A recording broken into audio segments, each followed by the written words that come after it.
नमस्कार everyone, welcome back to creative with Shubharti. आज हम डिस्कस करने वाले हैं यूपीएससी का जो अभी पेपर हुआ जीएस पेपर 2, उसको डिस्कस करेंगे। हम क्वेश्चन को समझेंगे भी और अंडरस्टैंड करेंगे अच्छी तरह से, और ब्रेक करके समझेंगे किस तरह से क्वेश्चन को लिखना है और कैसे फ्रेमवर्क करनी है आंसर राइटिंग की, और सोचना कैसे एग्जाम हॉल में। ये सब आपके सामने ही डिस्कस करते हैं। और कैसे हम आपको मतलब उम्मीद करता हूँ कि आपको पूरा सिलेबस तो लर्न होना ही चाहिए। जीएस पेपर 2 का सिलेबस टॉपिक कौन कौन से हैं, क्योंकि सिलेबस टॉपिक बाजी आप जब भी आप पढ़ाई करें तो टॉपिक बाजी याद करें। टॉपिक बाजी करेंगे तो आपको प्रॉब्लम नहीं होगी। जैसे कि जीएस पेपर 2 का सिलेबस आपको आइडिया हो, जीएस 2 के सिलेबस के बारे में गवर्नेंस वगैरह है, गवर्नेंस, कॉन्स्टिट्यूशन और पॉलिटी है, सोशल जस्टिस।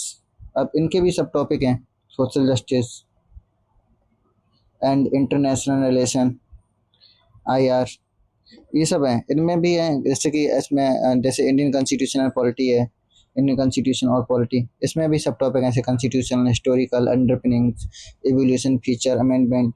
आप अगर चाहें तो मुझे बताइए, आप जीएस पेपर 1, 2, 3 ऐसे वाइज आपको मैं पूरा मतलब सिलेबस पढ़ा सकता हूँ यूपीएससी का, पेपर वाइज और टॉपिक वाइज होगा। पूरी तरह से मैं पढ़ा सकता हूँ, अच्छे से एक्सप्लेन कर सकता हूँ आपको। अगर आप यूट्यूब पे कमेंट करें और मुझे आप अप्रिशिएट करें तो मैं करूँगा पूरी तरह से कोशिश।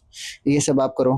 फिर उसके बाद यूनियन, स्टेट, फेडरलिज्म, ये सब आपको आइडिया होना चाहिए। गवर्नेंस में कौन कौन से टॉपिक ज़रूरी हैं, ये गवर्नेंस है।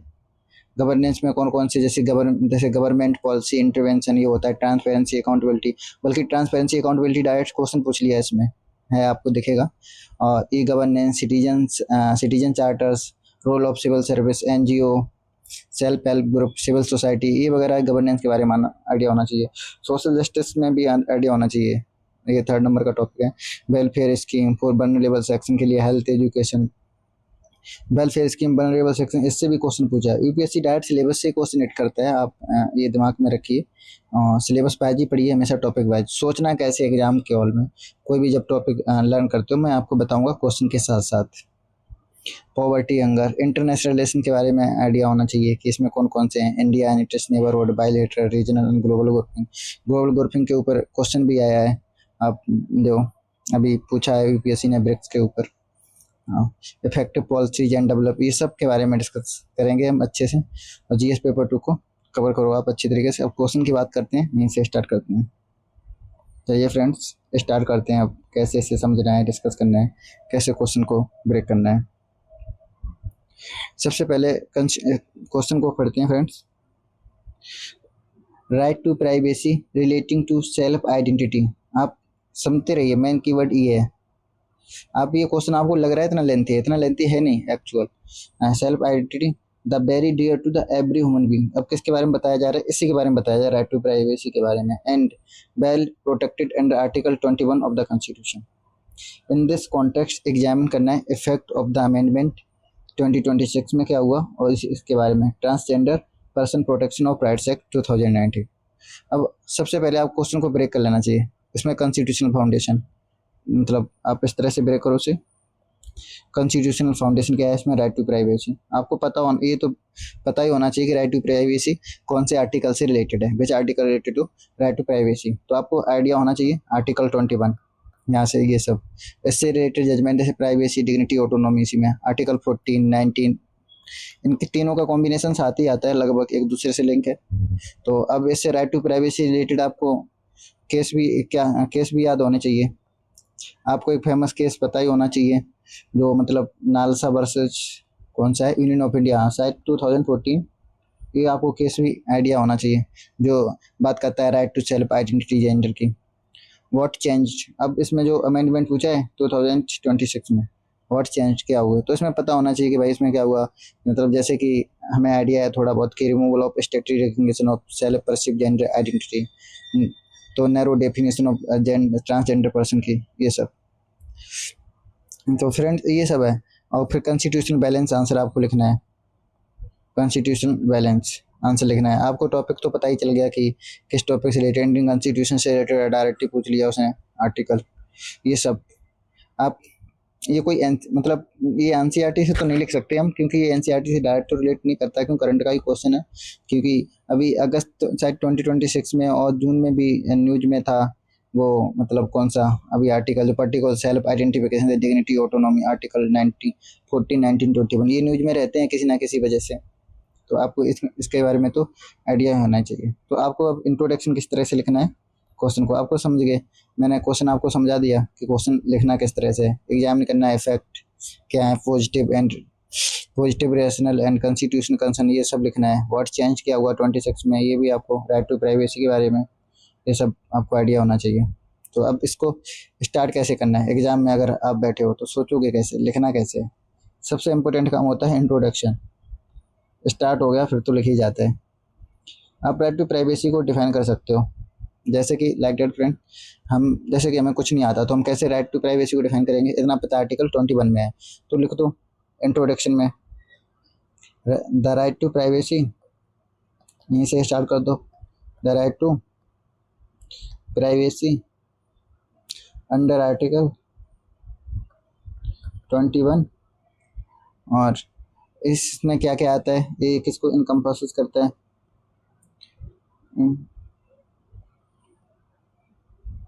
इनकम्पासेस डिग्निटी है और बॉडीली ऑटोनॉमी। आप इंट्रोडक्शन में ये सब लिख दो, बॉडीली ऑटोनॉमी है तो bodily autonomy and decisional freedom.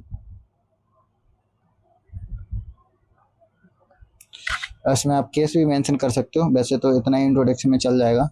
आप इसमें स्टार्ट कर सकते हो नेक्स्ट पार्ट में एंड केस कौन सा मैन बॉडी में स्टार्ट कर सकते हो। नालसा वर्सेस इंडिया के 2014 में supreme court recognised transgender person right to self identity their gender.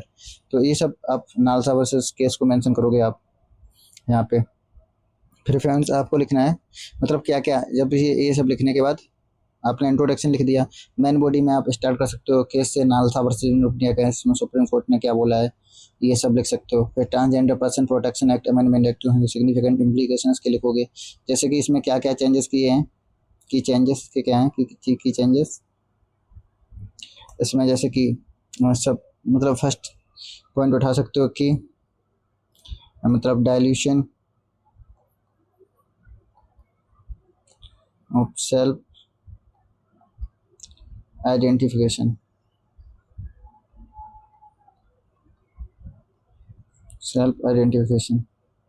ये लिख सकते हो। इससे क्योंकि मैं डायरेक्शन ऑफ सेल्फ आइडेंटिफिकेशन इसलिए क्योंकि जो अमेंडमेंट है ना रिमूव करता है earlier stated recognition of self perceived मतलब जेंडर आइडेंटिटी को, इसलिए द सुप्रीम कोर्ट इज अभी प्रेजेंटली में एग्जामिन किया है कि मतलब whether this violate the self identification principle established in NALSA, इसलिए ये की चेंजेस किए गए अभी। और अब सेकंड आप लिख सकते हो करंट एग्जाम्पल में लिख सकते हो, सेकंड लिख सकते हो कीवर्ड आप मतलब greater state verification like that, जैसे कि एग्जाम्पल से समझते हैं, जैसे कि amendment framework has been the challenge for eligibly creating the excessive bureaucratic and medical gate keeping, क्योंकि आप डिस्ट्रिक्ट कलेक्टर है ये सब मतलब आपको आइडेंटिफाई करेगा कि आप हो ट्रांसजेंडर कि नहीं हो, ये सब वेरिफिकेशन मतलब कह सकते हो ग्रेट स्टेट मतलब वेरिफिकेशन हो गया, क्योंकि ब्यूरोक्रेटिक वर्कलोड ज़्यादा हो गया इसलिए। तो इसमें ये लिख सकते हो second option greater state verification, इस तरह से लिख सकते हो।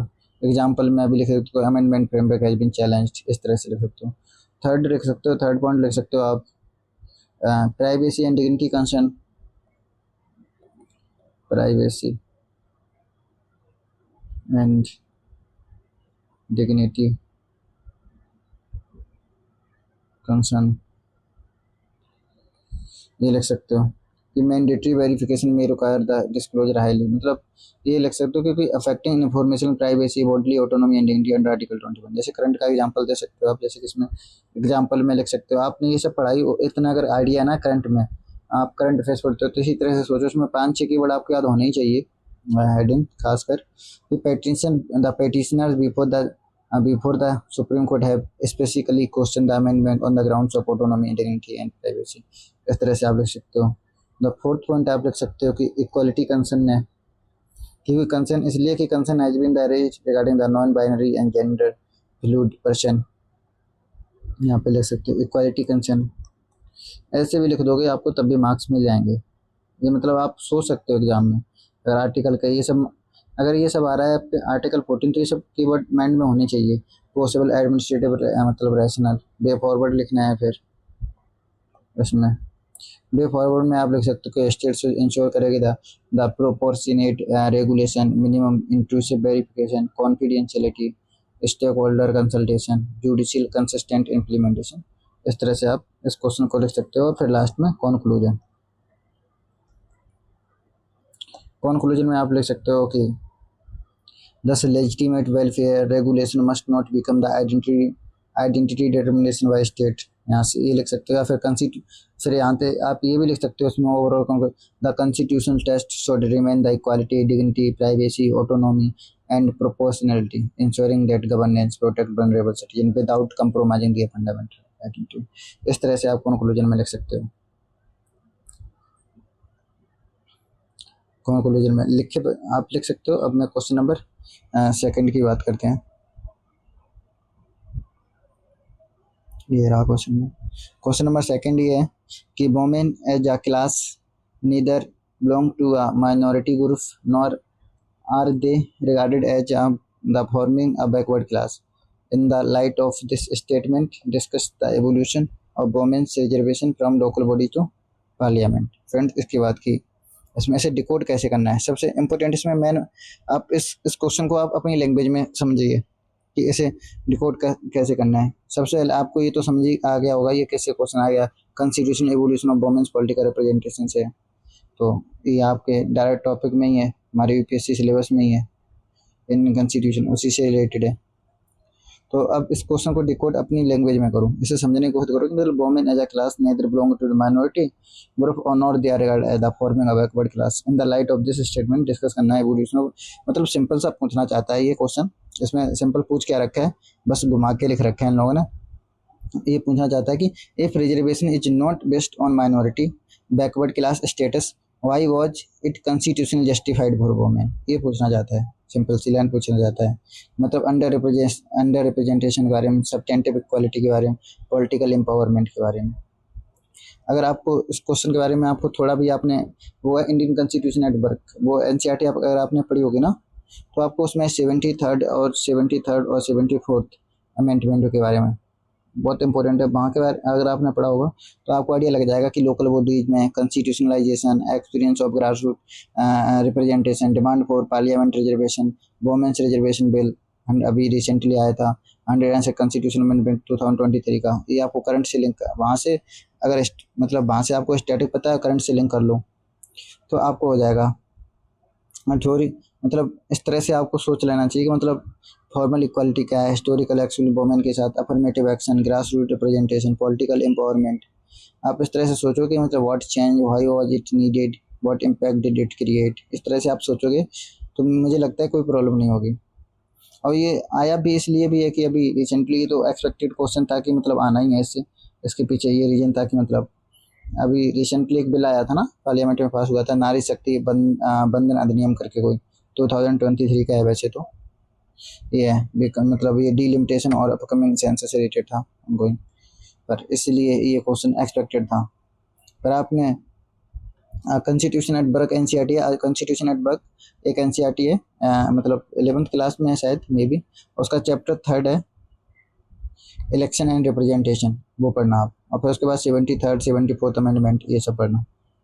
आपको ये क्वेश्चन वहीं से लिंक हो जाएगा, प्लस करंट अफेयर्स की नॉलेज हुई, आप अच्छे से लिख पाएंगे उस एनसीईआरटी को पढ़ के। इसलिए एनसीईआरटी बहुत ज़रूरी हो जाती है, खासकर जीएस पेपर 1 में तो एनसीईआरटी से बहुत सारे क्वेश्चन हो रहे हैं, प्लस करंट अफेयर्स की नॉलेज से। अगर आपको इतना आइडिया है तो आप इस क्वेश्चन को इंट्रोडक्शन लिख सकते हो कि मतलब जैसे कि लाइक दैट ऑल दो, आपको लैंग्वेज बनानी आनी चाहिए, आप ये एक्सपीरियंस से आएगा। ऑल दो women do not constitute a minority और बैकवर्ड क्लास, मतलब मैं ऐसे लिख देता हूँ बैकवर्ड क्लास, हिस्टोरिकल, आपको वही लिख देना है जो उसमें लिखा है इंट्रोडक्शन में, historical and socio political exclusion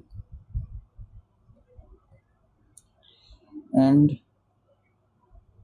under representation.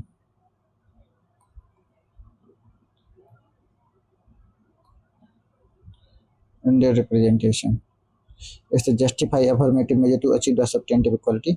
इस तरह से आप इसका इंट्रोडक्शन लिख सकते हो। फिर अब मेन बॉडी में क्या क्या लिखना है आपको, मेन बॉडी के बारे में आइडिया होना चाहिए।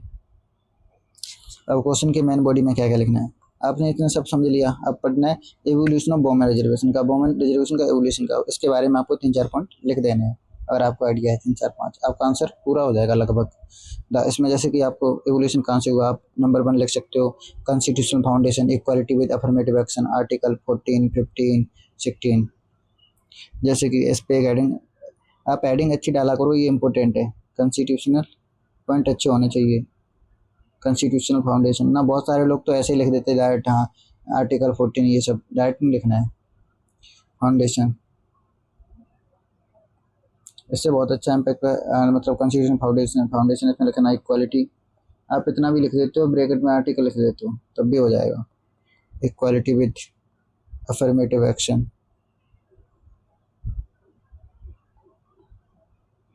अफर्मेटिव एक्शन इस तरह। अब इसमें एग्जाम अब लिख सकते हो आप, अब आप लिख सकते हो आर्टिकल 14 है, आर्टिकल 15 है, क्लॉज 3 है इसकी, एंड आर्टिकल 16 है ये सब। और आप एग्जाम्पल में भी लिख सकते हो इसी को, आर्टिकल 15 क्लॉज 3 को, आर्टिकल 15 क्लॉज 3 को, जैसे कि मतलब continue to provide the constitutional basis for the gender specific affirmative measures. इस तरह से सेकेंड पॉइंट आप लिख सकते हो आप इस तरह से। ग्रास रूट डेमोक्रेसी, अगर आप ग्रास रूट डेमोक्रेसी के बारे में लिख सकते हो, grass roots democracy, grass root democracy के बारे में लिख सकते हो। इसमें 73rd एंड 74th अमेंडमेंट 1992 के है ना, ये सब आप लिख सकते हो इसमें। अब इसमें आर्टिकल में अगर आपको स्पेसिफिक आर्टिकल पता है तो बहुत खुशी की बात है। आपको बताऊँ जैसे कि ये मतलब बेसिक आर्टिकल ये तो सब पता होना चाहिए, सारे तो नहीं कोई याद कर पाएगा। 243D 243 मैंडेट करता है कि at least 1/3 reservation for women in panchayat and municipalities including chairperson positions. ठीक है, एग्जाम्पल में भी लिख सकते हो, women now constitute substantial presence in the India's local governance, इस टाइप से। थर्ड आप लिख सकते हो, थर्ड पॉइंट इसमें 10 मार्कर का है, ज़्यादा हम लिख भी नहीं सकते। From descriptive to substantive representation,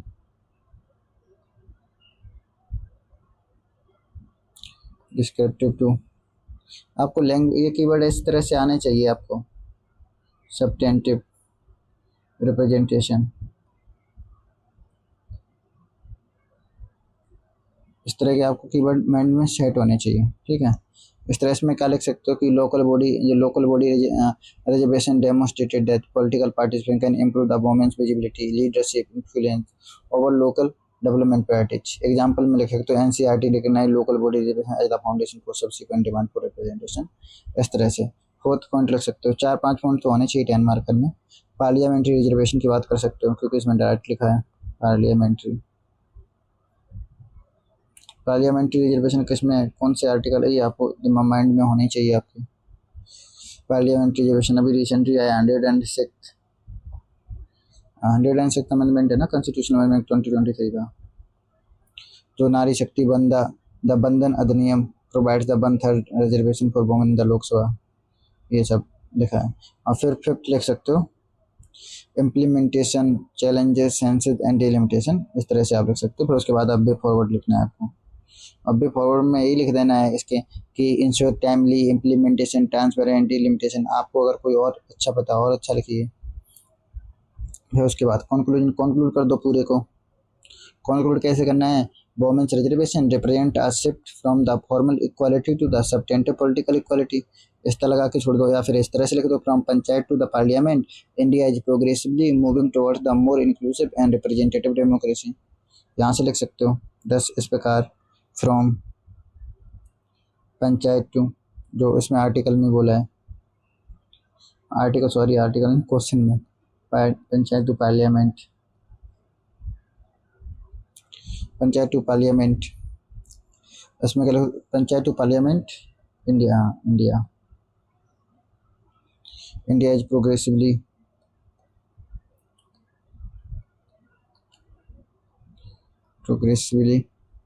moving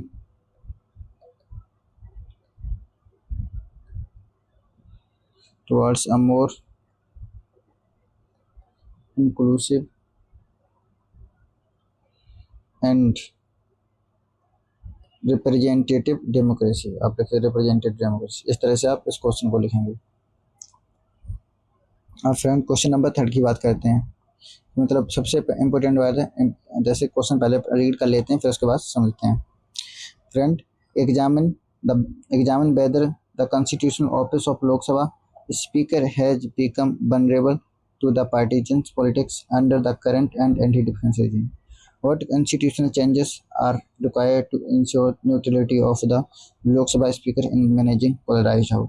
आपको अभी रिसेंटली आपने न्यूज में सुना होगा कि लास्ट सेशन में मे बी जो हुए थे उसमें पार्लियामेंट के उसमें राहुल गांधी जी जो थे, मतलब नो कॉन्फिडेंस मोशन लेके आए थे, मतलब इसके अगेंस्ट स्पीकर के अगेंस्ट लेके आए थे।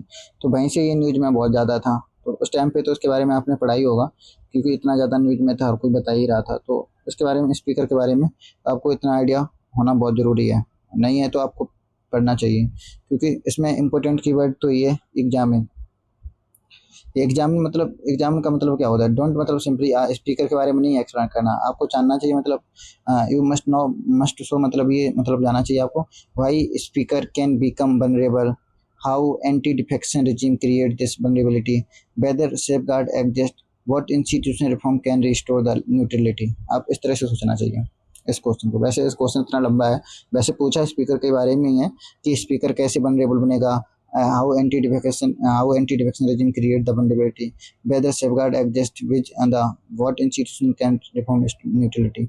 इस तरह से स्पीकर के बारे में पूछा है, और ये आना भी था इतना बड़ा, तो आपके ये सब माइंड में उसी टाइम पे होना चाहिए था, तुरंत आपके दिमाग में आना चाहिए कि मतलब जैसे कि स्पीकर क्या है, न्यूट्रल प्रिसाइडिंग अथॉरिटी के बारे में बात किया है, speaker is elected on the party lines पे, 10th शेड्यूल के बारे में, सेम पॉलिटिकल इकोसिस्टम या डिस्क्वालिफिकेशन पावर, ये सब माइंड में पढ़ने के टाइम पे भी होना चाहिए।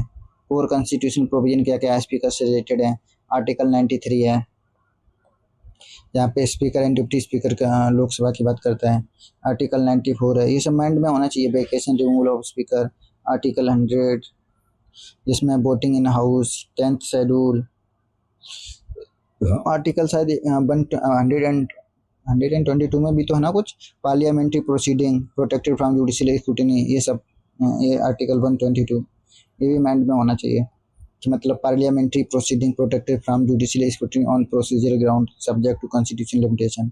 और एक केस भी याद होना चाहिए, कौन सा केस क्यों हो, तो होलोन ऐसा कुछ केस है ना, शायद एक केस है होलोन 1992 का है ये, इसमें बोला गया कि speaker decision under the 10th schedule is subject to judicial review, इससे रिलेटेड है। तो फ्रेंड्स ये आपको सिलेबस में पता ही है, डायरेक्ट हमने सिलेबस से ही है, पार्लियामेंट लेजिस्लेचर आपने पढ़ाई होगा ये सब डायरेक्ट, इसलिए न्यूज में था, आपको बताया था डिफेक्शन के अगेंस्ट लाया गया था, और मतलब कुछ पेटिशन पेंडिंग थी, जो मतलब तेलंगाना में भी ऐसा कुछ हुआ था स्पीकर से रिलेटेड।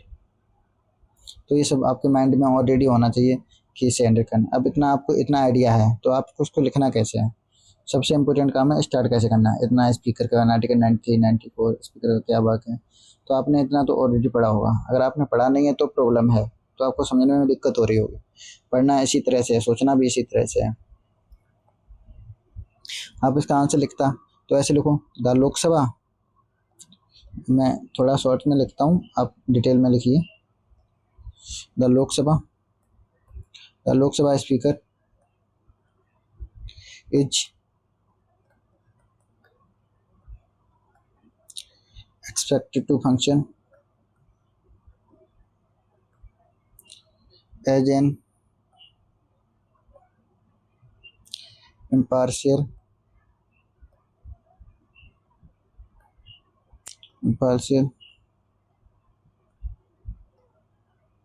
version of parliamentary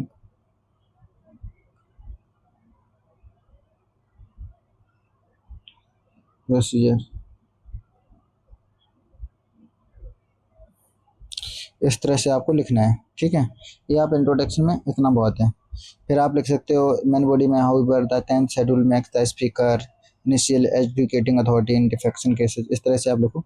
अब मेन बॉडी में आपको लिखना है high vulnerability is to partisan politics exist. इस तरह से लिखना है आपको मेन बॉडी में, ऐसे एक्सप्लेन करना है। इसमें कैसे लिखना है आपको, 1 पॉइंट लिखना पॉलिटिकल डिपेंडेंसी, पॉलिटिकल, आप देखिए रहे high vulnerability to partisan politics exist, तो पॉलिटिकल डिपेंडेंसी लिख सकते हो एक ऑप्शन, एक ये लिख सकते हो कि इसमें आप थोड़ा एक्सप्लेन कर दो कि speaker is elected by the house and alternately emerge from the majority party. इस तरह से आप एक्सप्लेन कर सकते हो। करंट मतलब एग्जांपल देखते हैं हाईली, जैसे कि house opposition parties have repeatedly question on neutrality of presiding authorities, हमेशा करते थे पार्लियामेंट अपने सेशन देखना हो तो। सेकंड ऑप्शन लिख सकते हो आप the quasi judicial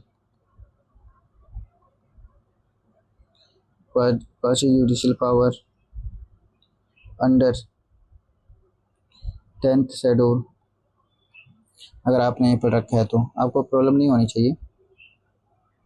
10th schedule, इसमें थोड़ा एक्सप्लेन कर सकते हो the speaker decide whether an elected the member should be the disqualified potentially affecting the numerical strength of political party. Example में इसमें लिख सकते हो आप, मतलब के तो Hollohan case 1992 recognize judicial review of speaker. Third point आप लिख सकते हो the possibility of delayed decision like the delay can allow affect the defecting legislature to the retain membership और द पोटेंशियल। करंट एग्जाम्पल 2025-26 में सुप्रीम कोर्ट ने intervene किया over the prolong disqualification, जो Telangana speaker के रिलेटेड कुछ था। इस तरह से फोर्थ पॉइंट आप लिख सकते हो इसमें पॉलिटिकल कॉन्सिक्वेंसेज ऑफ एजुकेशन। आप अगर पढ़ रहे हो तो इसी तरह से पढ़ना, पॉलिटिकल कॉन्सिक्वेंसेज एजुकेशन मतलब speaker decision can determine the whether government survive और making and the office open level to acquisitions of the partisan decision making. इस तरह से आप लिख सकते हो। फिर आप लिखना है इंस्टीट्यूशन रिफॉर्म रिक्वायर्ड, इसी में एक हेडिंग डालनी है बीच में इंस्टीट्यूशनल रिफॉर्म्स रिक्वायर्ड। तो इसमें क्या लिखना है आपको, इंडिपेंडेंट एजुकेटरी मैकेनिज्म होना चाहिए, इंडिपेंडेंट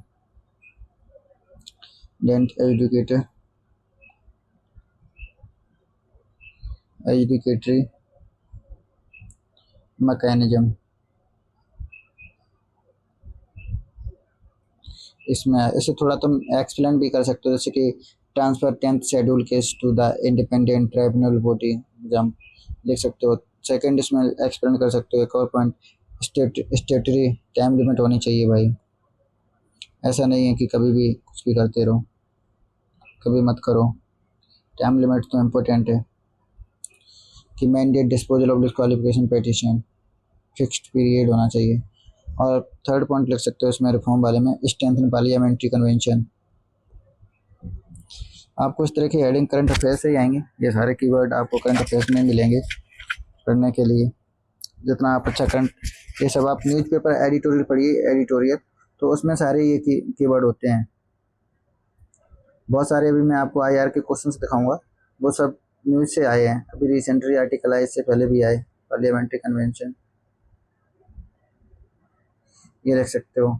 इसमें थोड़ा एक्सप्लेन कर सकते हो कि यहाँ to demonstrate institution detachment from party politics, इस तरह से।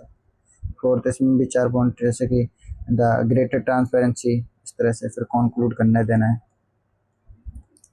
कॉन्क्लूजन लिख लेना है। और कॉन्क्लूजन में क्या लिखना है, मतलब जैसे कि आप इस तरह से मतलब स्टार्ट कर सकते हो पूरा आप, जैसे कि problem is not merely individual speaker but an institutional conflict of interest. हर जगह स्पीकर में प्रॉब्लम आ रही है जहाँ मतलब खासकर अपोजिट गवर्नमेंट है सेंटर के, या फिर इस तरह से आप लिख सकते हो, a credible anti defection regime require speed, neutrality, transparency, independent education. इस तरह से आप एक्सप्लेन कर सकते हो उसको। अब क्वेश्चन नंबर मतलब फोर्थ की बात कर लेते हैं फ्रेंड। इसमें क्या लिखा है, is right to vote a fundamental right. ठीक है, discuss the position of the election commission of India. खासकर ये मतलब पूछा गया आपको राइट टू वोट के बारे में ही है बस। Election commission of India while undertaking the revision of electoral rules can it also examine the citizenship of voters. Friend ये सीधा मतलब is right to fundamental right, इसी से रिलेटेड मतलब right to vote a fundamental right, इसी यही main question है।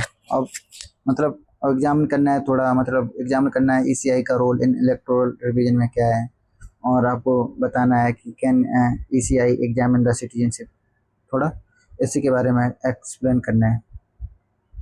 अगर आपको सोचना है कि it's right to vote a fundamental right, तो आपको माइंड में तुरंत आ जाना चाहिए, आ जाना चाहिए। और ये भी अभी एसआईआर वगैरह हुआ, इसीलिए न्यूज में ही था एसआईआर, स्पेशली जैसे कि election commission to under limited inquiry और इनटू सिटीजनशिप वगैरह वगैरह, अभी न्यूज में था कुछ अभी एसआईआर से रिलेटेड, इसलिए क्वेश्चन आना ही था।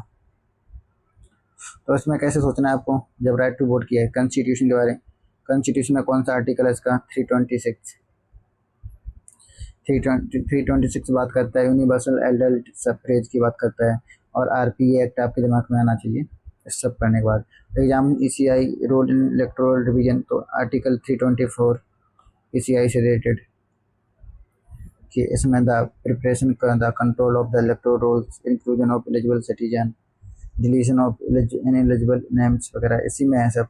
और फिर कैन एग्जामिन द सिटीजनशिप, तो आपको इसमें ये सब, इसका आंसर का आपको डिबेटेबल आंसर देना पड़ेगा। इसलिए फ्रेंड्स अगर आपने वो पढ़ी है ना, अगर आपको अगर इसके बारे में कुछ भी आइडिया नहीं हो प्लस करंट अफेयर्स की नॉलेज है और आपकी एनसीईआरटी पे अच्छी कमांड है, तो आप इस क्वेश्चन को तब भी लिख सकते हो, क्योंकि एक मतलब एनसीईआरटी आपने पढ़ी होगी शायद, कॉन्स्टिट्यूशन एट वर्क चैप्टर 3 है, उसमें इलेक्शन एंड रिप्रेजेंटेशन, उसको आप पढ़े होंगे, तो डेफिनेटली इस क्वेश्चन का आंसर आप करंट से लिंक करके लिख लोगे, पूरा भरोसा है, क्योंकि इसमें कुछ है नहीं। आप क्या इसमें एक्सप्लेन करना है, राइट टू वोट यहाँ से लिख दो, right to vote,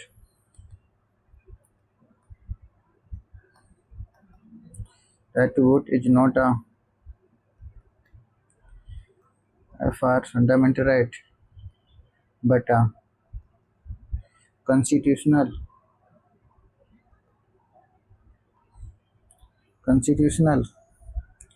statutory entitlement, because statutory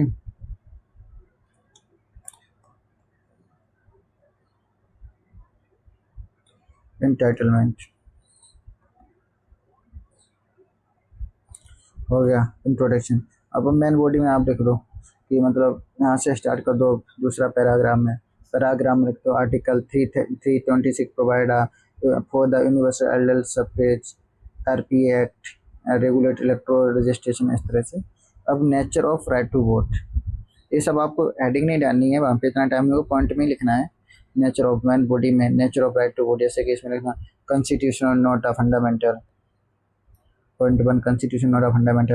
और फिर आपको थोड़ा एक्सप्लेन कर देना है आर्टिकल 326 के बारे में, आर्टिकल 326 के बारे में इसमें थोड़ा बता देना है कि मतलब article 326 guarantee voting to citizens aged 18 years और above subject to the statutory disqualification exam. और फिर आपको दूसरा लिख देना है पॉइंट, स्टेटरी फ्रेमवर्क होना चाहिए, RP act 1950 governs electoral rolls, representation, qualification और फॉर रजिस्ट्रेशन, ये सब लिख सकते हो। थर्ड पॉइंट में आपको लिखना है जैसे कि election the ECI the position during the electoral rolls revision, constitution अथवा द अथॉरिटी लिख सकते हो कि आर्टिकल 325 नहीं 324 द ईसीआई को ईसीआई सुपरवाइज करता है control and election of the prepares electoral rolls through the statutory framework, जैसा कि अभी एसआईआर हुआ। फिर फोर्थ एक्सर्स सिटीजनशिप वेरिफिकेशन का उन्होंने पूछा, फोर्थ पॉइंट आप लोग को सिटीजनशिप वेरिफिकेशन का, जिसमें लिमिटेड आप थोड़ा एक्सप्लेन कर दो कि limited power ECI can conduct the limited inquiry into the citizenship. ठीक है, इस तरह से आप एग्जांपल दे सकते हो, तो लिख सकते हो सुप्रीम कोर्ट 2026 में जो एसआई से रिलेटेड रूलिंग आई थी उससे रिलेटेड आपने पढ़ा हो, तो मैं आपको आइडिया दे रहे हैं कंप्लीट एक्सप्लेन नहीं कर रहे हैं पेपर, कंप्लीट एक्सप्लेन करेंगे तो आपको मॉडल आंसर प्रॉपर तरीके से लिखने पड़ेंगे। मैं आपको बता रहा हूँ क्वेश्चन हैंडल कैसे करने हैं। Electoral exclusion, loss of citizenship marks में लिख सकते हो। फिर उसके बाद वे फॉरवर्ड, वे फॉरवर्ड में क्लियर लिख दो क्या क्या प्रॉब्लम थी, उसी को एक्सप्लेन कर दो। वे फॉरवर्ड में लिख दो कि ensure transparent criteria, notice opportunity to respond, accessible appeal, documentary flexibility and judicial oversight. इस तरह से आप कंक्लूजन लिख दो। और कंक्लूजन में आपको कंक्लूड करना होता है पूरा कि ईसीआई में examine citizenship incidentally and with in the electoral jurisdiction, but final citizenship determination must remain with the legally competent authorities. या फिर आपको ये भी नहीं पता हो तो आप इस तरह से लिख दो the governing principle should be electoral integrity with due process. ये सब एक्सप्लेन कर सकते हो आप। Do constitutional bodies, do constitutional body like National Commission for Scheduled Caste and Scheduled Tribes possess the adequate enforcement power to secure substantive social security, suggest measure to enhance their institutional effectiveness। ये question है, आपको इस question में actual पूछा गया है, सबसे important काम ये है, मतलब इसमें पूछा है कि अब ये है पजेस। इस तरह से क्वेश्चन को मतलब पूछा क्या है, इस क्वेश्चन को आप सिंपल अपनी लैंग्वेज में समझने की कोशिश करिए, कोट करिए, डिकोड करिए तो ज़्यादा आसान होगा इस क्वेश्चन ये सब लेंथी है, इनके बारे में थोड़ा बता रखा है, देखने के लेंथी लगते हैं कुछ नहीं, क्योंकि इसमें पूछा है कि डू मतलब NC/SC and NC/ST have enough enforcement power to convert constitution से bird into actual social equality. Actually ये पूछा है तो पार्टी में डिफेंस को बहुत पावर डू दे हैव, के पास कौन सी पावर है, इन्वेस्टिगेटिव है, इंक्वायरी है, सम्मन है, रिकमेंड है, इनको आपने पढ़े होंगे ये सारे कमीशन, वैसे तो सारा टॉपिक की बात है। तो फिर आप इसके बारे में थोड़ा सोच सकते हो कि why are these power and adequate, weak enforcement, dependence on executive, ये सब सोचने वाला बात है। डिलेड कंप्लायंस और the limited accountability, persistent discrimination और रिफॉर्म्स क्या होने चाहिए, इसमें रिफॉर्म्स की सजेस्ट था, मेजर एनहेंस्ड इंस्टीट्यूशन इफेक्टिवनेस, तो इसमें बताया है। तो रिफॉर्म्स जैसे कि moral autonomy, the binding timeline, stronger follow up, financial independence, specialised investigation, parliamentary accountability. इस तरह से आप सोच सकते हो क्वेश्चन को, मुझे नहीं लगता कि ज़्यादा प्रॉब्लम आएगी। देख रहे हैं आप पहले ही टॉपिक से ये क्वेश्चन आ रहे हैं जिस पे गवर्नेंस, कॉन्स्टिट्यूशन, पॉलिटी कितना इंपॉर्टेंट है, 5 क्वेश्चन हो गए हैं अभी तक, इसी से रिलेटेड हैं सारे क्वेश्चन। ये न्यूज़ में इसलिए था कि जुलाई, अभी आपने शायद न्यूज़ अगर आप फॉलो करते हो कोई भी न्यूज़ पेपर तो मतलब अभी सुप्रीम कोर्ट ने एक आया था जेसी से रिलेटेड, NC/SC से कुछ रिकमेंडरी एडवाइजरी बॉडी कैन नॉट, कुछ ऐसे कुछ ऑर्डर वगैरह दिया था, मुझे एग्जैक्ट ध्यान नहीं है, आप पढ़ सकते हो। आपके बारे में आपको ये आइडिया होना चाहिए। अब इसके बारे में आया, अब आपके बारे में स्टैटिक, इसके लिए आपको क्या जानकारी होना चाहिए। स्टैटिक में आपको ज़रूर पता होना चाहिए जो NC/SC है और द NC/ST किस आर्टिकल से रिलेट करते हैं, और तभी आप इसका आंसर, तभी इंट्रोडक्शन लिख पाएंगे सही से।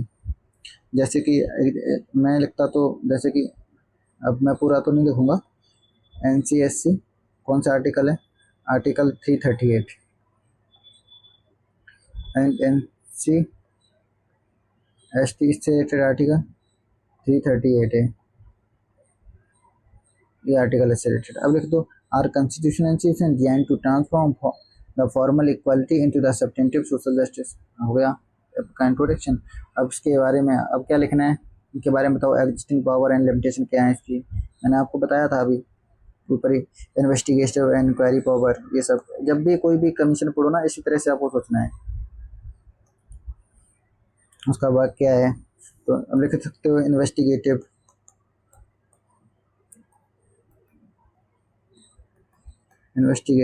एंड इंक्वायरी पावर्स, ये सब लिख सकते हो आप। करंट एग्जाम्पल भी दे सकते हो, इससे थोड़ा एक्सप्लेन कर दोगे तो और सही है, जैसे कि they can investigate, safeguard, inquiry into complaint and summon person, आप इसे एक्सप्लेन कर पाओगे तो बहुत अच्छी बात है। थोड़ा फिर ना एग्जाम्पल दो इसके बाद। अब इसके बारे में और आप लिख सकते हो recommendatory rather than the adjudicatory authority, क्योंकि their recommendation can influence government but generally do not have the force to judicial order, मतलब फोर्स उनके पास पावर नहीं होती है, कोई नहीं फोर्स करके मतलब जुडिशियल ऑर्डर को फोर्स करूँ। और एग्जाम्पल लिख सकते हो आप, recommendatory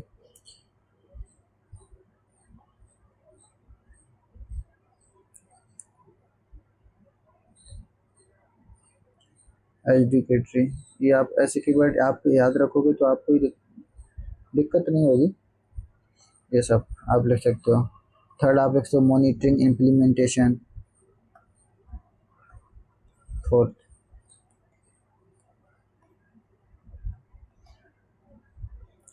implementation, they monitor constitutional and legal safeguard and submit report. इस तरह से आप इसे एक्शन कर सकते हो। फिफ्थ पॉइंट आप लिख सकते हो इन्फोर्समेंट गैप, और फिर इसे लिखना है मेजर टू एनहेंस इफेक्टिवनेस, जो क्वेश्चन में पूछा है लास्ट में। आप हेडिंग डाल सकते हो, टाइम है आपके पास तो लिख सकते हो, स्पीड से लिखते हो तो टाइम थोड़ा बच ही जाता है। The measure to enhance effectiveness, तो in the measure to measures में आप लिख सकते हो इफेक्टिवनेस में स्ट्रेंथन फॉलो अप, द मतलब स्ट्रेंथन करना है, follow up the greater functional autonomy करनी है, स्ट्रेंथ स्ट्रॉन्गर अकाउंटेबिलिटी फिक्स करनी है, और बेटर कोऑर्डिनेशन करना है। कोऑर्डिनेशन मतलब आप एक्सप्लेन कर पाते हो उन कीवर्ड को, अच्छी बात है। बेटर कोऑर्डिनेशन से create institution link with the police court NHRC, इन सब के साथ डेटा ड्रिवन मॉनिटरिंग होनी चाहिए, मतलब डेवलप रियल टाइम डैशबोर्ड वगैरह फॉर एट्रोसिटीज और रिजर्वेशन वैकेंसी के लिए। फिर आपको कंक्लूजन लिखना है, और कंक्लूजन में इतना कुछ नहीं करना है। कंक्लूजन में भी ऐसे लिखना है जैसे इंट्रोडक्शन लिखा है, जैसे कि NC SC NC ST possesses possesses, हाँ possesses 10 possesses substantial constitution monitoring,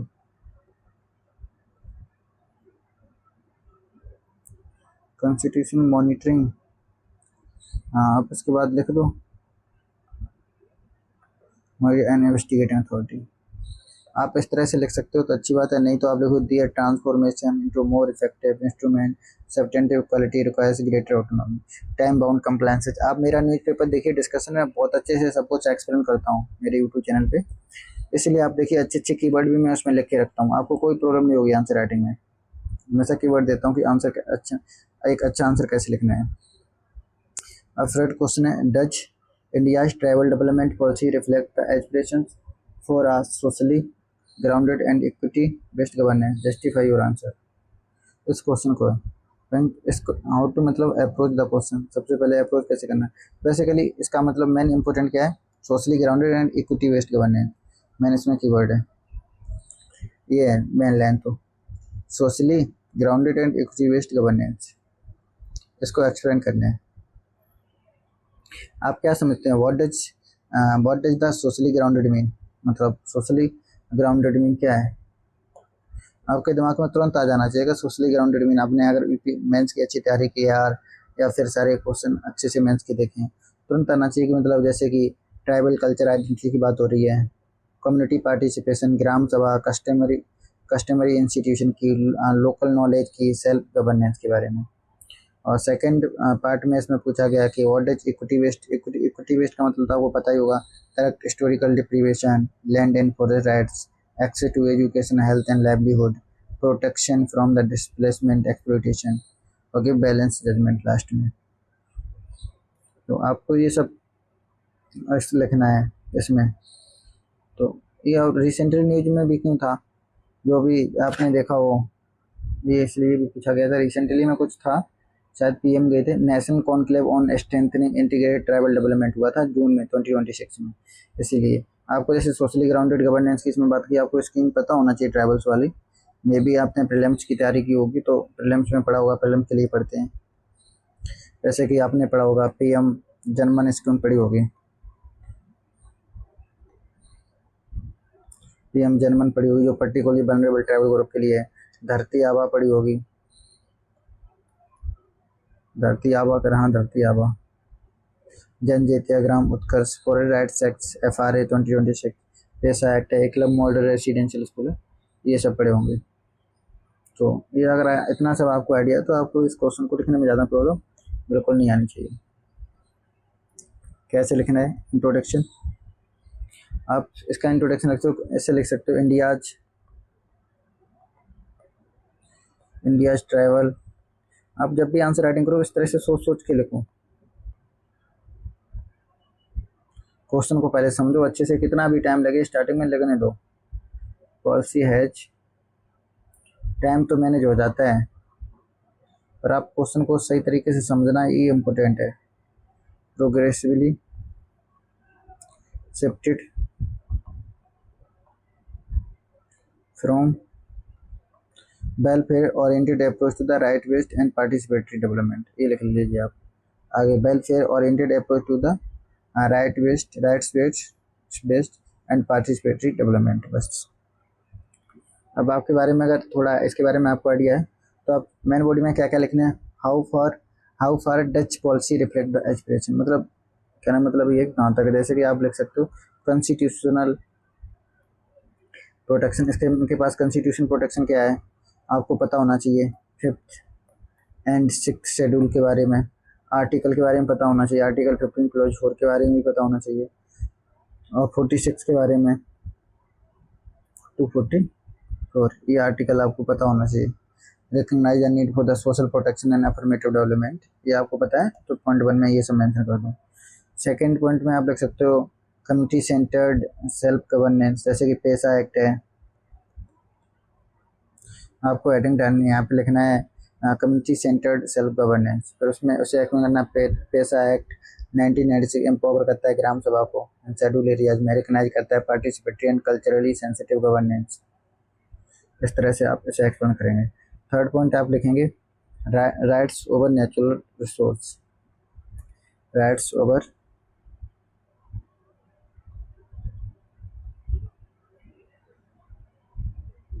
natural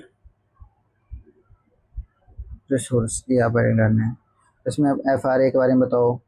forest rights act 2006 का रिकग्नाइज करता है individual and community forest rights, correcting the historical disposition, इस टाइप की चीज़ें आप लिख सकते हो। और फोर्थ आप पॉइंट लिख सकते हो अभी, क्योंकि क्वेश्चन नंबर 7 ये सब फोर्थ 10 मार्कर क्वेश्चन है। कैपेबिलिटी ओरिएंटेड डेवलपमेंट, ये लिख सकते हो। और कैपेबिलिटी डेवलपमेंट ओरिएंटेड में इसमें तुम एग्जांपल भी लिख सकते हो PM जर्मन, क्योंकि ये टारगेट करता है PBTG के लिए। PBTG आपने PBTG प्रीलिम्स के लिए पढ़ा होगा ज़रूर, क्योंकि इसमें 75 शायद अब 95 हो गई हैं, PBTG पहले 75 थी कुछ। इसका PM जर्मन का इसमें एग्जांपल लिख सकते हो।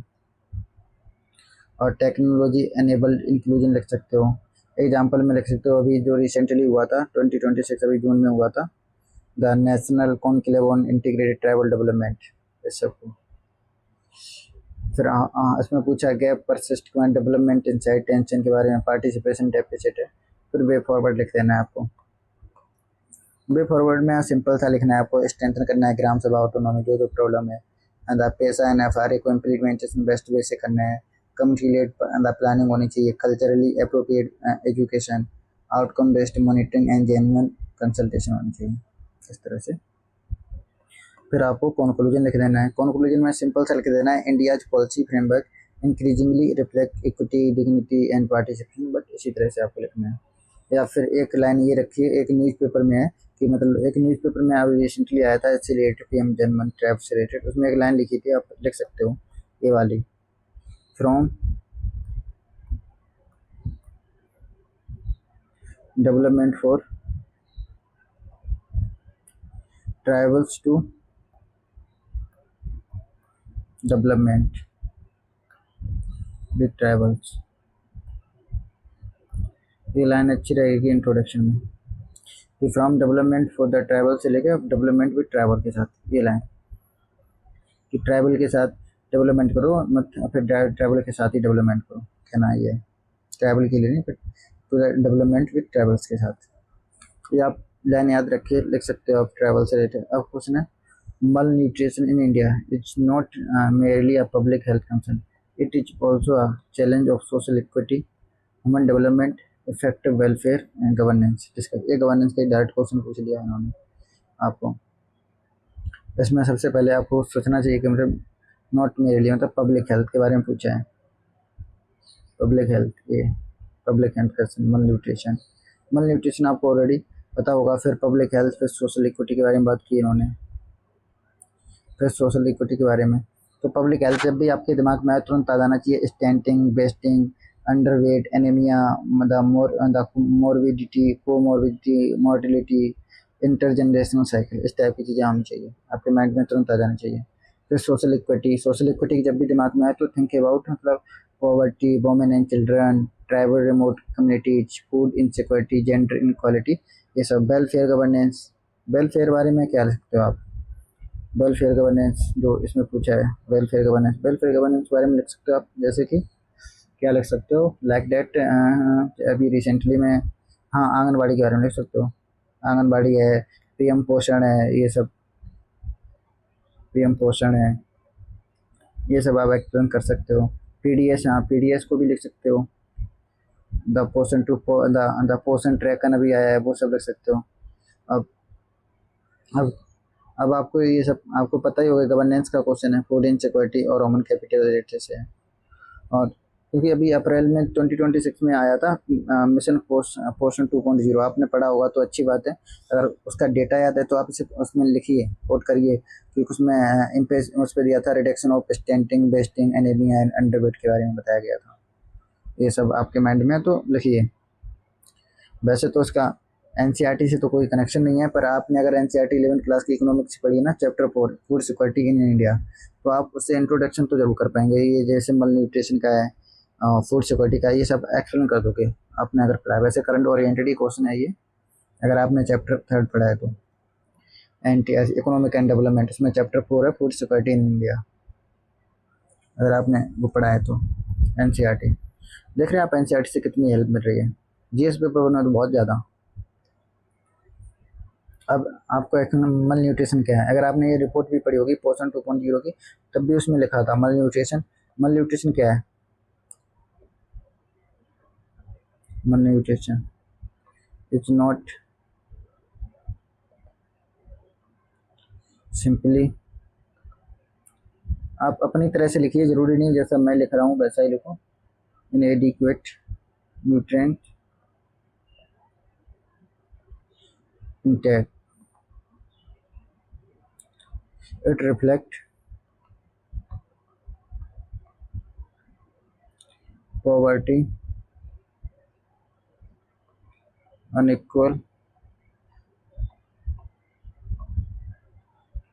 unequal access to resource, unequal resources, gender disadvantage and governance gap, ये सब आप इंट्रोडक्शन में लिख सकते हो। फिर आप मेन बॉडी में क्या लिखना है, आप ये हेडिंग नहीं डालनी है आपको बस, या फिर डाल सकते हो तो आप डालिए, आपके पास टाइम है भाई। मल nutrition is multi dimensional challenge, तो लिख देना आपको। फर्स्ट हेडिंग डालनी है पब्लिक हेल्थ, इसमें हुआ multi nutrition is multi dimensional challenge, public health burden आपको डालना है, public health burden. Public health burden में आप थोड़ा एक्सप्लेन कर देना, स्टेंटिंग, बेस्टिंग, अंडरवेट क्या है, उसका करंट एग्जांपल भी दे देना। नेशनल फैमिली हेल्थ सर्वे के डेटा रिकॉर्ड किया गया कि improvement in stenting from the 38 point कुछ ऐसा कुछ था, मुझे एग्जैक्ट याद नहीं है, 38 से कुछ 35 पे हुआ है ऐसा कुछ, ठीक है स्टैंडिंग रेट। और बेस्टिंग फिर हम 21 से कुछ 19 हुआ है, मतलब अभी भी बर्डन बहुत ज़्यादा है, कम तो हो रहा है पर। फिर इसमें लिख सकते हो आप दूसरा पॉइंट लिख सकते हो सोशल इक्वालिटी के बारे में, सोशल इक्वालिटी, सोशल इनक्वालिटी के बारे में लिखते हो। इसमें लिख, इसमें आप एग्जांपल लिख सकते हो, थोड़ा एक्सप्लेन कर दोगे तो अच्छी बात है कि ये affect the economical and socially vulnerable house hold, इस तरह से आप लिख सकते हो। और रीजन है उसके पीछे की अनएडिकेट फूड हेल्थ केयर है, सैनिटेशन, द मैटरनल न्यूट्रिशन की कमी, ये सब आप लिख सकते हो। फिर आप लिख सकते हो third point gender dimension, gender dimension आप थोड़ा एक्सप्लेन कर दो तो और अच्छी बात है कि can produce the intergeneration cycle of nutrition linking women health and child development. इसमें मिशन 2 पॉइंट एग्जाम्पल भी दे सकते हो, मिशन पोषण का 2.0 का। फिर आप फोर्थ पॉइंट लिख सकते हो human development consequences, poor nutrition reduce the learning ability, ये भी होता है मल न्यूट्रिशन की प्रॉब्लम होगी तो ये उससे रिड्यूस होगी learning ability, productivity and future earning capacity, ये सब प्रॉब्लम होगी। और फिफ्थ आप लिख सकते हो वेलफेयर गवर्नेंस चैलेंज, ये आप फिर द वे फॉरवर्ड लिख सकते हो। वे फॉरवर्ड लिखना है आपको। Adopt life cycle approach through the maternal nutrition, breast feeding, diversify diets, fortified the foods foods वगैरह, ये सब लिख सकते हो। फिर आपको कंक्लूजन लिख देना है। और कंक्लूजन में क्या लिखना है? मल nutrition represent failure of the capability creation and social equity, not merely health care. इस तरह से। ना फिर आप अगर थोड़ा अच्छा लिख सकते हो आर्टिकल से रिलेटेड, आपने अगर ये लैंग्वेज पढ़ी है ना, आपने ये जो सेंट्रल गवर्नमेंट का पोर्शन अभियान 2.0 आया, रिपोर्ट आई थी, तो अगर आपने उसको पढ़ा है, वो डॉक्यूमेंट्स या फिर किसी उससे रिलेटेड एक आर्टिकल भी आया था हिंदू में, आपने वो पढ़ा है, तो उसमें एक लाइन लिखी थी, अगर ये आप कोट कर पा रहे हो तो अच्छी बात है। जैसे लिखा था उसमें, इसी related India must move from, बहुत अच्छी लाइन लगी थी ये मुझे, सजेशन भी है एक तरीके का। Scheme best last mile and India को मतलब इसमें लिखा है India from the scheme centric, sorry एक सेकंड, मुझे अभी इसे रिमूव करता हूँ, सही से नहीं लिख पाया, सही से गड़बड़ हो गया था थोड़ा। तो मतलब इसमें इंडिया को मस्ट मूव करना चाहिए फ्रॉम, कहाँ से? From scheme based the scheme from scheme based नहीं, स्कीम सेंट्रिक होगा ना, स्कीम सेंट्रिक, हाँ स्कीम सेंट्रिक अप्रोच से, scheme centric approach to the मतलब कन्वर्जेंस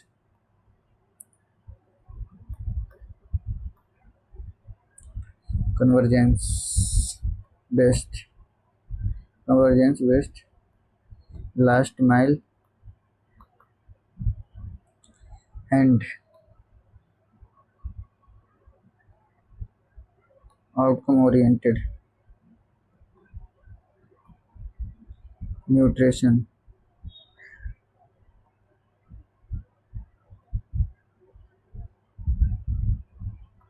इस तरह से आपको लिखना है, ठीक है। अब क्वेश्चन नंबर 8 की बात करते हैं।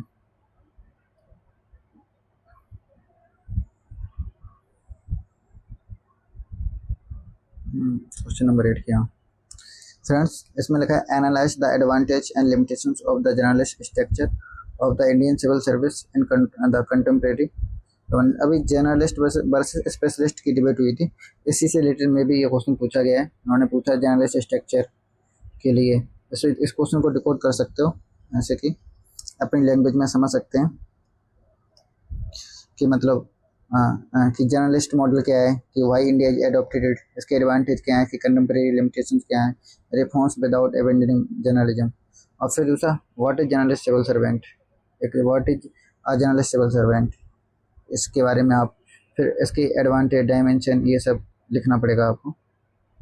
क्योंकि अभी स्पेशलिस्ट वर्सेस डिबेट हुई थी, इसी से रिलेटेड है कि पार्लियामेंट सेक्रेटरी कैसे होने चाहिए, जर्नलिस्ट होने चाहिए या हर सेक्रेटरी में स्पेशलिस्ट होना चाहिए, इस टाइप के थे। तो उसका आप इंट्रोडक्शन भी इसी तरह से लिखो, India's civil service inherited a journalist administrative structure impressing the, मैं आपको बोल देता हूँ, आप लिखिए द कोऑर्डिनेशन पॉलिटिकल न्यूट्रलिटी, आपको इसके फिर एडवांटेज भी लिख देने हैं। एडवांटेज में आपको लिखना है administrative versatility, the journalist can work across the department and understand the interconnectedness of policy. Example में डिस्ट्रिक्ट एडमिनिस्ट्रेशन का एग्जांपल दे सकते हो। और तो सेकंड पॉइंट लिख दो पॉलिसी कोऑर्डिनेशन, पॉलिसी कोऑर्डिनेशन में जैसे कि अब्रॉड एडमिनिस्ट्रेटिव पर्सपेक्टिव से रिकंसाइल कॉम्पिटेटिंग डिपार्टमेंट। एग्जांपल में आप लिख सकते हो पीएम गति शक्ति। थर्ड आप लिख सकते हो constitution and field orientation, constitution and field orientation, उसमें जर्नलिस्ट कंबाइन एडमिनिस्ट्रेशन वगैरह वगैरह, इस तरह से। फोर्थ पॉइंट आप लिख सकते हो क्राइसिस मैनेजमेंट में डिस्ट्रिक्ट एडमिनिस्ट्रेशन का रोल क्या रहता है। फिर आप लिमिटेशन में की बात करी जाए तो एक्सपर्टीज डेफिसिट होती है, एग्जाम्पल में जैसे debate over the lateral entry the reflect the government attempt to the supplementary bureaucracy with domain specialist. 6 point आप लिख सकते हो, the frequent transfer short the short tenure can weaken the institutional memory, ये सब। और 7th point आप लिखना risk over the centralise decision making. फिर बेफॉर लिख देना एडॉप्ट जनरलिस्ट प्लस स्पेशलिस्ट। दोनों मॉडल की हमें नीड है वैसे तो। डोमेन स्पेसिफिक ट्रेनिंग होनी चाहिए, टेन्योर एक्सपर्ट। फिर आप कंक्लूजन लिख देना है लास्ट में। कंक्लूजन में लिखना है journalist structure remain the valuable for the coordination constitutional governance administrative versatility. इस तरह से आप क्वेश्चन नंबर 9 की बात कर लेते हैं। देख लिया आप, ये न्यूज से आया है, मैंने कल ट्विटर पे भी डाला था ये आर्टिकल, कल लिखा है Indo Pacific partnership maritime domain awareness bridges gap between the Sagar security. आप ये आर्टिकल से पूरा आंसर लिख सकते हो, क्योंकि ये मैंने ट्विटर पे अपने ट्विटर हैंडल पे डाला था, कॉन्टेक्स्ट इंडिया के नाम से उस पर डाला था। वैसे मेरा यूट्यूब चैनल पे भी ये सब डिस्कस करते हैं हम अच्छे से, सारा बहुत डिटेल में जाके यूट्यूब पे चैनल पे हम डिस्कस करते हैं। आप यूट्यूब चैनल पे देखिए, इसका फोकस होना, इसका क्लियर फोकस है इस एडिटोरियल का भी IPMDA पे, IPMDA कोड और द सागर पर। आप डिकोड कर सकते हो इंडिया सागर विजन क्या है, IPMDA एक ऑपरेशनल मैकेनिज्म है, Quad collective Indo Pacific strategy वगैरह। The first understand the IPMDA के बारे में आपको नॉलेज होनी चाहिए। फिर IPMDA के बारे में पता है आपको, ये सब क्रिटिकल लिमिटेशंस पता होनी चाहिए मैरीटाइम, ये सब आपने इस एडिटोरियल को आप पढ़ोगे ना तो सब कुछ हो जाएगा। इसमें पूरा लिखा है क्लियर एक्सप्लेनेशन। मैं इसे रिमूव कर देता हूँ। वैसे अब मैंने ट्विटर पे कंप्लीट एक्सप्लेन करता हूँ 250 वर्ड में, और यूट्यूब पे तो 100% डिटेल में सारे कॉन्सेप्ट के साथ मेरे यूट्यूब चैनल पे, आप इसी चैनल पे देख सकते हो। उसका एक्सप्लेनेशन मैं एक्सप्लेन करूँगा। अभी तो मेंस के पेपर डिस्कस कर रहा हूँ, मैं इसे एक्सप्लेन करूँगा। आपको इसके बारे में थोड़ा पता है, IP इंट्रोडक्शन भी लिख सकते हो इसी से। IPMDA क्या है, इस एडिटोरियल में खुद ही लिखा है सब कुछ। लॉन्च्ड बाई, ऐसे कर दो, the launch by the quad, launched by Quad in 2022, seek to provide that partners with real time maritime information। इतना छोड़ सकते हो, और आगे नॉलेज तो सागर को, मतलब सागर को भी कंक्लूड कर दो इसमें। The it's can operationalise India Sagar security and growth for और रीजन्स, ये सब। IPMD ब्रिज एंड सागर के बारे में आपको मैंने बॉडी में बता देना है कि इसमें the convert maritime vision into the actionable awareness, ये सब इसमें लिख देख सकते हो आप।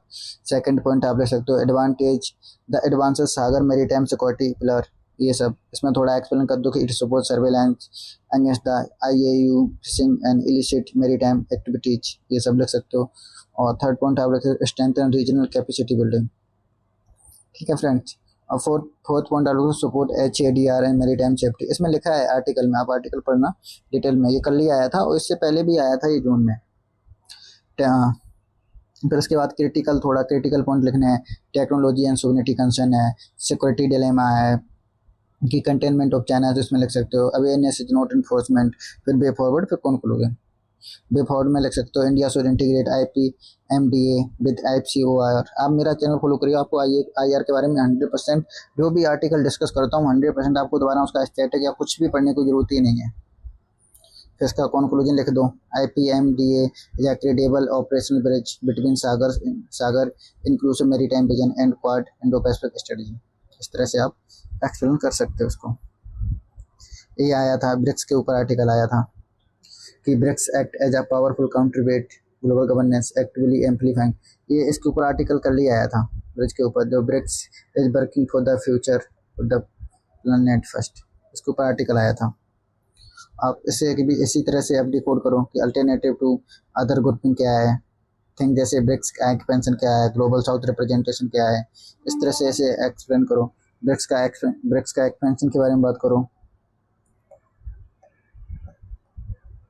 ब्रिक्स का एक्सपेंशन क्या है, फिर इसका ग्लोबल साउथ रिप्रेजेंटेशन क्या है, इकोनॉमिक फाइनेंशियल अल्टरनेटिव क्या है, रिफॉर्म ग्लोबल इंस्टीट्यूशन क्या है, ये सब। How to think dimension, political alternative, greater economic financial development, ये सब आपके माइंड में। जब भी ये चीज़ पढ़ा करो तो जब भी कोई भी मतलब वो पढ़ रहे हो ग्रुप, तो इस तरह से आपको पढ़ना चाहिए। डिप्लोमेटिक, इसकी डिप्लोमेटिक अल्टरनेटिव क्या है, ये सब आप।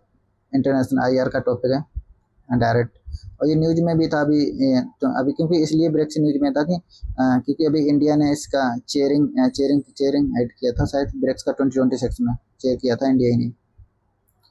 तो इसे लिख सकते हो आप। ब्रेक्स के बारे में थोड़ा आइडिया तो आप एक्सप्लेन इंट्रोडक्शन लिख दो। इंट्रोडक्शन में ब्रेक्स के बारे में लिख दो कि ब्रेक्स हैज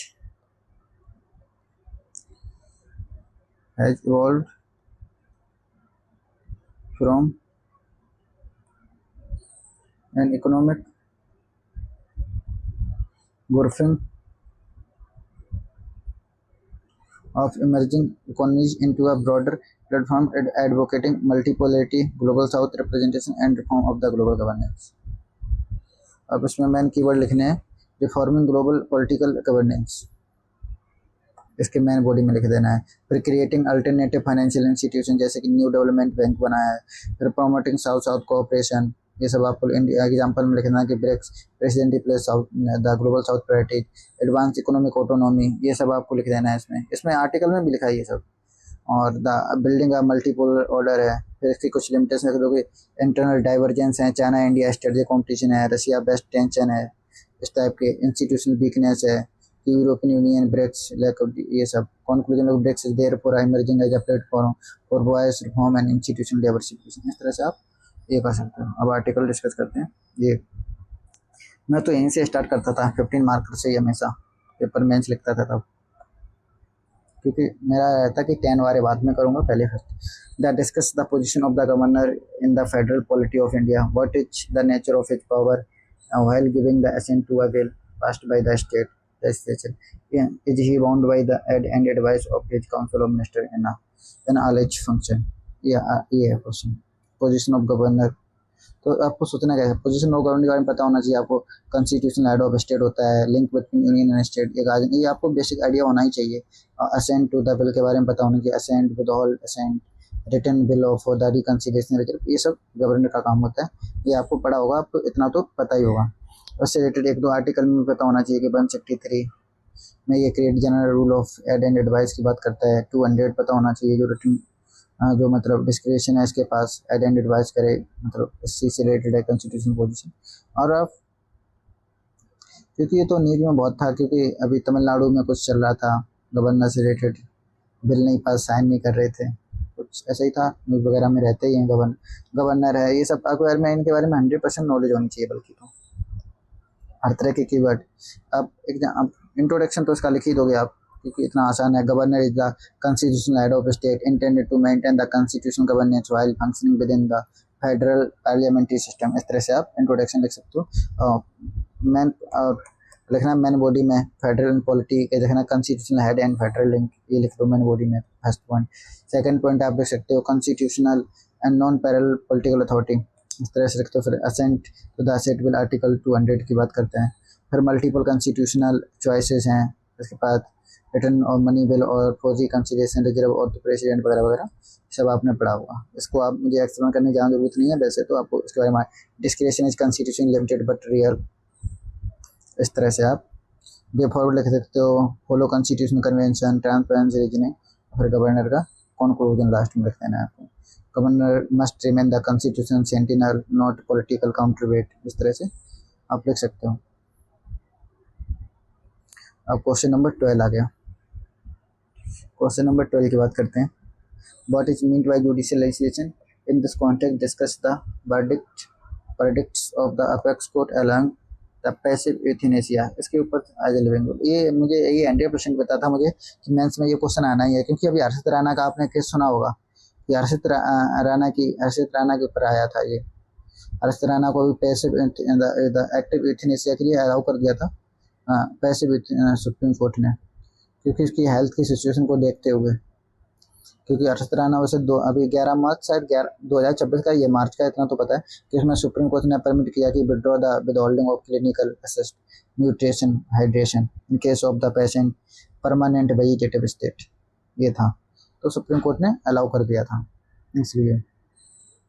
अब आपको इसके बारे में पढ़ना क्या चाहिए, आपको पता क्या क्या होना चाहिए था। आपको सबसे पहले पता है what is judicial legislation. Judicial legislation क्या होता है, आपको तुरंत दिमाग में when court while interpreting the constitution law create detailed rules, ये सब आपको apply it to the euthanasia article 21 आपको पता होना चाहिए। राइट टू, ये आपको ऑलरेडी पता है, कॉमन कॉज वाला केस भी पता होगा 2018 का। वैसे तो ये जी है बहुत, तो नीट में भी बहुत था, तो कुछ नहीं है, आपको एक्सप्लेन कर लेना है व्हाट जुडिशियल लेजिस्लेशन। ये आपको इंट्रो में लिख देना है कि judicial legislation refer to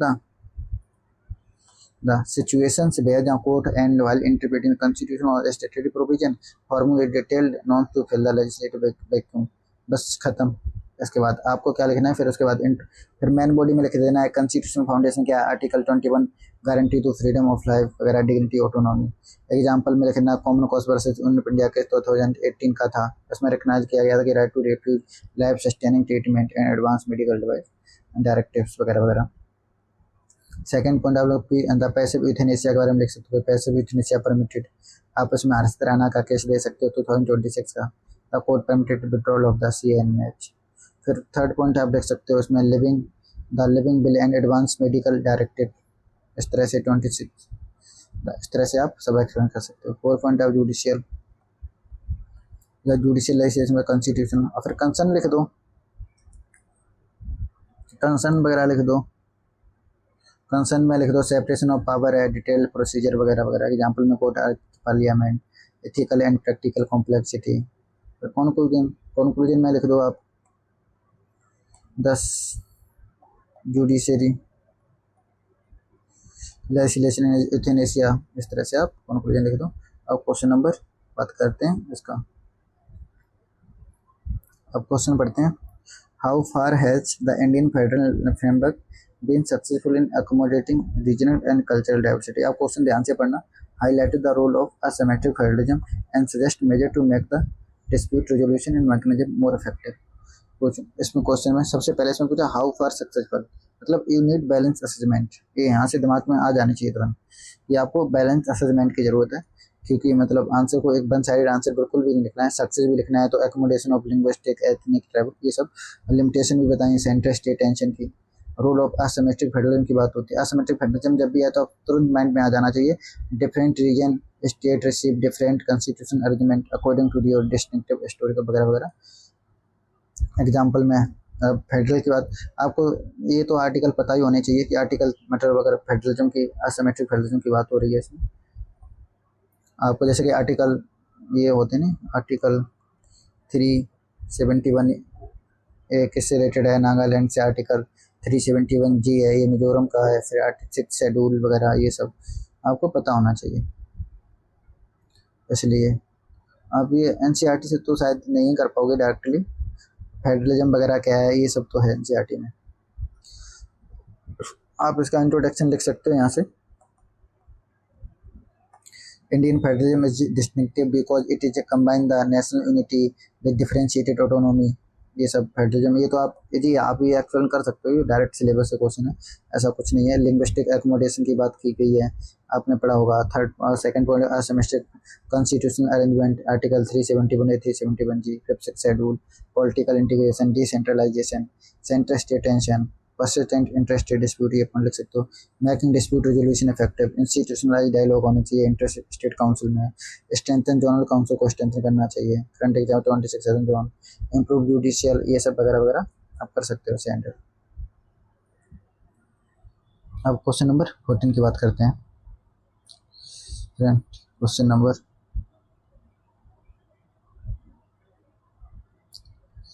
question number 14 की बात करते हैं। The impact green taxes subsidy, ये तो क्वेश्चन कोई दूसरा लग गया, कोई बात नहीं फ्रेंड्स, दूसरा होगा। टू व्हाट एक्सटेंट, अभी रुको इसे एक्सप्लेन करता हूँ। सेपरेशन ऑफ पावर में to what extent do pressure group, social movement, डिफन कन्वर्जेंस, ठीक है। प्रेशर ग्रुप इसे कैसे हैंडल करना है आपको, सबसे पहले do pressure group, social movement and corporate lobbies deepen the democracy.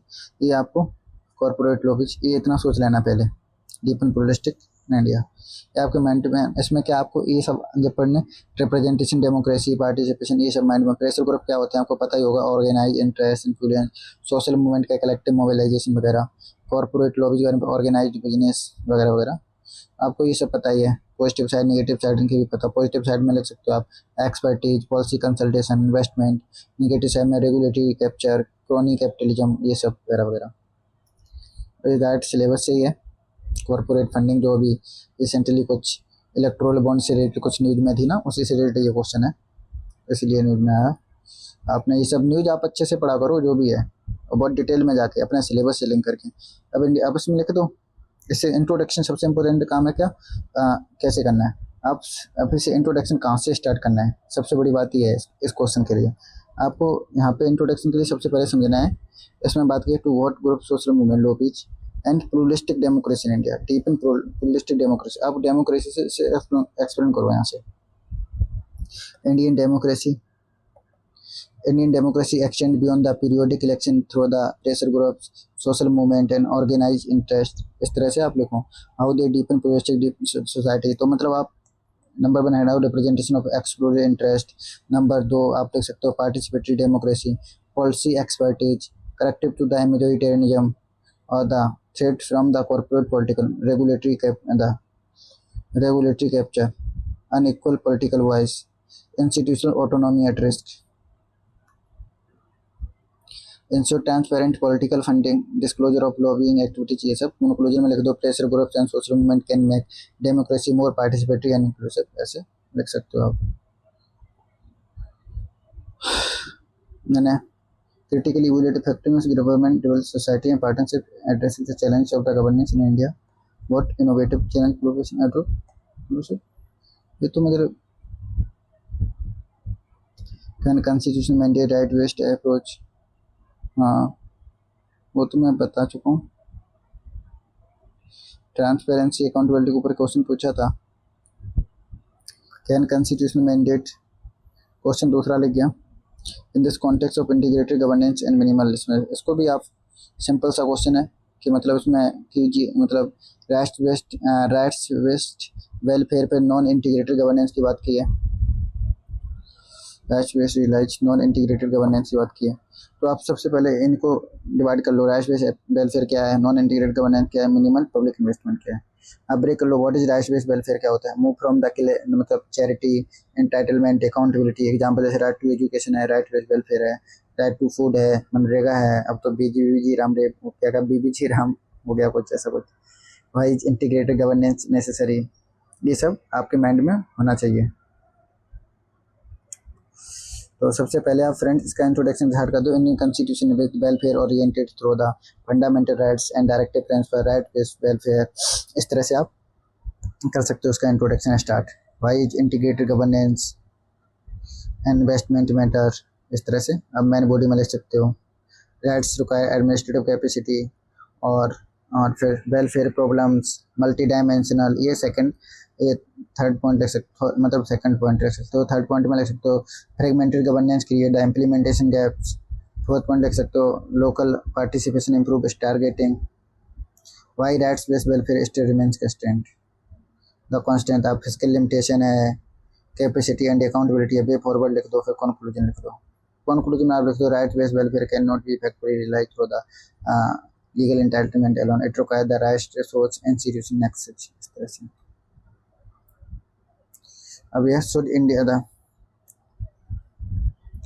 should education be treated primarily as welfare obligation, state as a strategic investment for building globally knowledge driven critically evaluate। ये इस question को सबसे पहले approach कैसे करना है। Question gives you false binary, मतलब education as a welfare obligation, इसमें लिखा है एजुकेशन मतलब क्या है, education as a welfare obligation और education as a strategic investment, इसमें क्लियर लिखा है ये, ठीक है। थिंक लाइक दिस, जैसे कि education as a right welfare obligation, तो equality, social justice, dignity, mobility, inclusion, ये भी होना चाहिए। इस तरह से आप सोचेंगे इसको। ये डायरेक्ट अपने सिलेबस से ये गवर्नेंस का ये, तो आपको इसमें लिखना कैसे है, आप लिख दो। कोई अगर आपको न्यू रिपोर्ट पता है, education in India should not be viewed as through either or a framework, it is a simultaneous constitution commitment to equality and social justice, इस तरह से आप लिख सकते हो। फिर कॉन्स्टिट्यूशनल कमिटमेंट लिख दो मेन बॉडी में। कॉन्स्टिट्यूशनल कमिटमेंट क्या है, आर्टिकल 21A, ये सब लिख दो। फिर राइट टू एग्जाम्पल में लिख दो RTE act, right to education act 2009 का। फिर इंस्ट्रूमेंट ऑफ सोशल इक्विटी के बारे में लिख सकते हो, जैसे कि इंस्ट्रूमेंट सोशल इक्विटी, इसमें एग्जांपल NEP नेशनल एजुकेशन 2020 का। पब्लिक गुड करेक्टर के बारे में लिख सकते हो, PM सीरीज एग्जांपल में लिख सकते हो, जो seek to improve the model public school. इस टाइप के women's capital formation, innovation, knowledge, इस टाइप की चीज़ें इसमें लिख सकते हो, फ्यूचर ओरिएंटेड। तो इस तरह से आप देखो। क्वेश्चन नंबर 19 की बात कर लेते हैं। India's global diaspora. India's global diaspora act as the living bridge, critical economic factor, and knowledge network, transform cultural heritage into the geopolitical influence, strategic leverage worldwide, critically examine statement। इसको कैसे आपको handle करना है? सबसे पहले आपको living bridge क्या है? लिविंग ब्रिज, अब जब भी आप दिमाग सोचते हो इंडिया होस्ट कंट्री, जैसे कि कल्चर, पीपल टू पीपल, ये सब वगैरह है ना, बिजनेस डायस्पोरा में political network, diplomacy, economic factor, knowledge network की बात करता है, इकोनॉमिक रिमिटेंस वगैरह आता है, ये सब वगैरह वगैरह। तो ये तो इजी क्वेश्चन है, आप इजीली हैंडल कर पाओगे। लिख दो। आप डेटा वगैरह अगर पता हो, रिमिटेंस इंडिया से कितना आया कि 34 million people across the 200 countries वगैरह वगैरह, इस तरह से आप लिख सकते हो। और the how diaspora convert heritage into study leverage, living bridge between India and society, economic power क्या है, नॉलेज एंड इनोवेशन। आप ये डेटा से करंट से लिंक करके लिखिए। कल्चरल सॉफ्ट पावर, ये सब लिख सकते हो इसमें। अब कंट्री नंबर 20 की बात कर लेते हैं, BRI केस की। फ्रेंड इसमें क्या है कि इसमें एक मतलब ये है कि मतलब इसमें belt and road initiative transform South Asia from regional space to the theatre of the great power competition, analyse the strategic BRI, इसके बारे में पूछा है। मतलब क्या है कि मतलब ट्रांसफॉर्म साउथ एशिया को into theatre of the great power competition. तो मतलब थिंक थ्रू दिस, जैसे कि RBI जैसे सॉरी BRI कनेक्टिविटी क्या है, चाइनीज इकोनॉमिक प्रेजेंस क्या है, स्ट्रेटेजिक डिपेंडेंस, इन्फ्लुएंस, मेरी टाइम। आप मेरे कभी इस चैनल पे देखिए, मैं ये सब एक्सप्लेन करूँगा आने वाले टाइम में अच्छे से। CPEC के बारे में लिखिए आप, सिक्योरिटी इम्प्लीकेशन, ये वगैरह वगैरह। तो आप देख सकते हो कि डायरेक्ट इसमें आल्सो कनेक्ट इंडो पैसिफिक, मेरी टाइम, सिक्योरिटी, नेबरहुड फर्स्ट, बहुत सारा आपके पास का कंटेंट है, आप लिख सकते हो इसे। अब थोड़ा इंट्रोडक्शन में लिख दो, BRI क्या है? BRI क्या है transform connectivity into the instrument of Jio economic and Jio political competition south Asia, introduction में। फिर आप मेन बॉडी में लिख दो, sovereignty challenge through the CPEC, इस तरह से करंट एग्जांपल दे दो। सेकंड लिख दो आप मेरी टाइम सिक्योरिटी कंसर्न। थर्ड लिख दो कॉन्टिनेंटल सिक्योरिटी। फोर्थ लिख दो the competition for development partnership, इस तरह से लिख सकते हो। Diplomatic leverage, what neighbours retain strategic autonomy, India का रिस्पॉन्स क्या है, India strengthen neighbourhood first, SAGAR है, एक्टिस्ट है, IMEC है, INCTC, चाबार डेवलपमेंट है, ये सब मोनोक्लोजन में लिख दो। आज के लिए फ्रेंड्स इतना ही है। अगर आपको डिटेल्ड एक्सप्लेनेशन और ज़्यादा चाहिए तो मैं आपको मॉडल आंसर के फॉर्मेट में प्रोवाइड करा सकता हूँ, या फिर आपको IR का कोई टॉपिक या किसी भी तरह का कुछ भी आपको लगे कि न्यूज़पेपर डेली IR ओरिएंटेड में डिस्कस करता हूँ, मेरे चैनल को आप सब्सक्राइब और फॉलो करिए, सब्सक्राइब करिए और शेयर करिए। तो मैं आपको देख लीजिए आप, इस पर सब कुछ मिलेगा आपको धीरे धीरे करके, मैं सब एक्सप्लेन करने वाला हूँ। IR के और ऑब्वियसली मैं आर्टिकल डिस्कस बहुत डिटेल में करता हूँ। कोई भी आर्टिकल लेता हूँ तो उसमें बहुत डिटेल में जाके डिस्कस करता हूँ कि मतलब स्टैटिक प्लस करंट दोनों कवर हो जाते हैं अच्छी तरीके से। तो ठीक है फ्रेंड्स, आज के लिए इतना ही फ्रेंड्स। जय हिंद फ्रेंड्स।